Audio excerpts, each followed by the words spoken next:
Thanks very much for staying with us. Time now for Eye on Africa with me, Georgia Calvin-Smith. Tonight, the Congolese army worked with militia groups to massacre hundreds of villages. That's the claim of a new report into the bloodshed in the region of Beni in DR Congo. It alleges a complex collaboration between commanders in the army and warlords in a struggle for power that cost civilians their lives. Also, DR Congo opens an inquiry into the killing of dozens of Burundian refugees. At least 36 were killed in violence over the weekend. And in Ivory Coast, fresh clashes erupt between police and students in Abidjan. Protesters are unhappy with an increase in fees for the new academic year. But first, a new report on a wave of massacres in Beni, northeastern DR Congo, has implicated army commanders in mass killings of more than 800 civilians between 2014 and 2016. The investigation by the Congo Research Group attempts to unpick the motives and identities of those behind the bloodshed. It allegedly has uncovered a complex play for power from a number of collaborating actors, including the Congolese army. Most of the attacks were blamed at the time on the Uganda military group, the ADF, but Uganda militia group, the ADF. But researchers do say that that is a gross oversimplification. Now, CRG's director Jason Stern spoke to me earlier. He tells us more about why it was so hard to identify the perpetrators of the killings. The Beni killings are really extraordinary in that sense. I've been working on the Eastern Congo with colleagues for many years.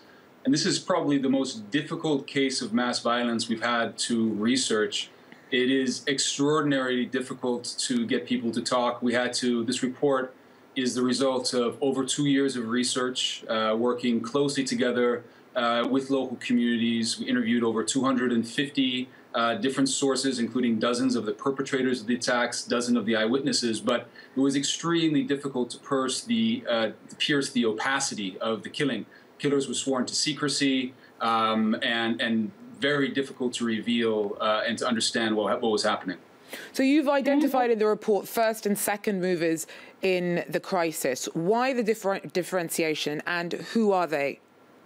So the massacres began really in 2013 when there was, if you remember, several rebellions swelling up in the Eastern Congo. You had the M23 rebellion that was mobilizing around the city of Goma. And concurrently to that, there was supposed to be a second wave or a second linked rebellion around the town of Beni that never really got going. But it was that group of people that was supposed to set up an allied rebellion to the M23, the so-called APC. These are former officers loyal to a politician called Mbusa Nyamwisi, that really started up these massacres as a way to set up, it appears to be, to set up a rebellion, a rear base for their rebellion in the Eastern Congo. They did this together with armed groups with which they've been collaborating for many years, including the ADF, this Islamist Ugandan armed group, as well as local militias that they've been working with for many years. The extraordinary thing about these massacres, however, is the Congolese government apparently found out what these plans were, understood these networks, and instead of shutting down these networks, they infiltrated them, co-opted them, and then escalated the violence, themselves becoming complicit in the killings. Now, the UN's also been accused in the report of being rather short-sighted in how far it's gone in supporting the Congolese government. What do you think the UN peacekeeping operation or the UN itself could do in terms of putting pressure on the Congolese government to actually act in light of some of your recommendations? Well, I'm sitting here in New York City. We're just beginning the UN General Assembly, and the UN Secretary General has made very clear that his priority is prevention. And it's been clear in the Congo as well that it's very difficult to stop the violence once it starts. The UN peacekeeping mission prioritized a military engagement to solve the massacres around Beni, and in doing so, they partnered rather uncritically with the Congolese government, not understanding or knowing that the Congolese government itself was party to the conflict and itself was carrying out some of these massacres. And so I think the UN should see this as a lesson learned and invest much more resources in research and analysis. They have to diagnose the problem, and often they can be extremely complex, as we show in this report, but diagnose and understand the problem before acting militarily to solve it. It's very rare in the Congo that there is an entirely or a purely military solution. The solution always has to pass through politics, And in this case, the politics were extremely complex. Well, bearing that in mind, is there anything about the investigation into Beni that could cast light on other long-running conflicts in DR Congo, in your opinion? Well, I think we have to understand that violence for some people in the Congolese elite, both in the opposition as well as in the government, has become a strategy of governance, a strategy of rule. Instability in itself can be a strategy of government and a strategy of rule. So for donors, for the United Nations to back the Congolese government and assume that the Congolese government really wants to stabilize the country, I think is a false assumption. We're in a stage now in the Congo where we're in a very, very tumultuous political transition. The President, Joseph Kabila, has gone beyond his constitutional term. He's on borrowed time in terms of his own mandate. So we're in this midst of this deep political turmoil, and some actors in the political sphere are bound to use instability and violence as a means to further their own interests. So Jason Stearns there speaking to me a little earlier on. Well, staying with DR Congo, it's opened an inquiry into the killing of dozens of Burundian refugees by Congolese soldiers. At least 36 people died in Kamanyola in South Kivu province over the weekend. Nicolas Chemin tells us more. Dozens of bodies, including women and children, in the streets of Kamanyola in South Kivu. The UN said they are those of Burundian refugees. Kinshasa declared that some of them were part of an armed group. One Congolese soldier was also killed. A march had been organized to protest against the repatriation of 4 refugees to Burundi. Tensions rose and the army opened fire. The local authorities came here a few days ago. They threatened to kill us if we don't go back to Burundi. Now we demand justice. In Bujumbura, the opposition pointed the finger at the government. There must be some involvement of our government because you cannot force or influence refugees to return.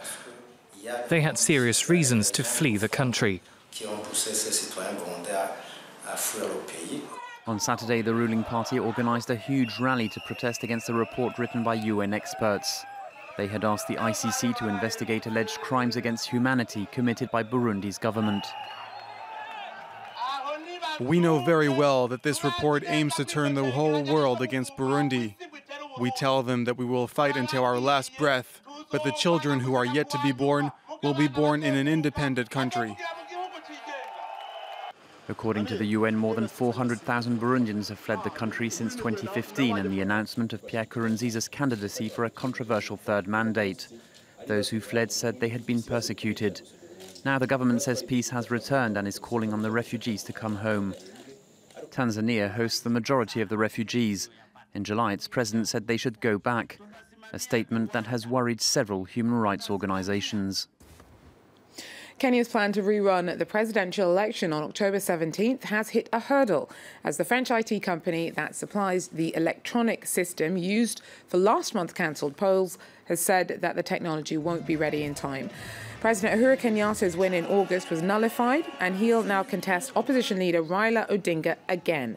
The Supreme Court cited irregularities in the count when it threw the original results out and ordered a new election within 60 days. In Ivory Coast, fresh clashes have erupted between police and students in Abidjan.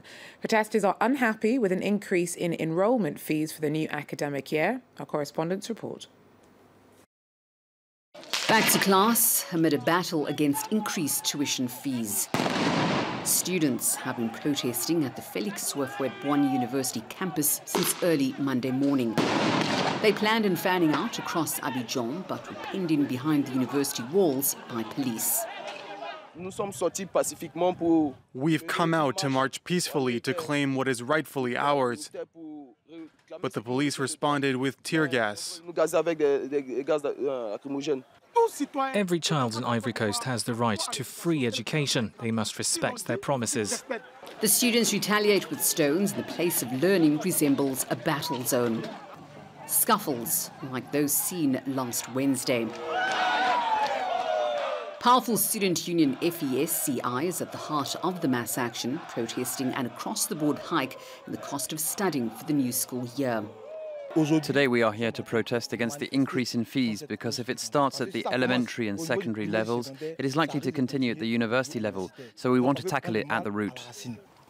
The student unions also protesting other charges for, among other things, building maintenance. There are additional costs of between 12 to 20,000 CFA francs and from 50 to 100,000 CFA francs in the private sector. It's a scam. It's a scam. It's theft. Meanwhile, the Ministry of Education has denied any official increase in fees. It says schools have the discretion to impose increases for specific needs. The state does not intervene. It is the families who decide in relation to the specific needs of these schools, or an institution that decides to raise the contributions. The battle of wills continues, with the student union vowing to continue the fight against the mounting cost of education. Well, that's it for Eye on Africa. Thanks for joining us. Do so again.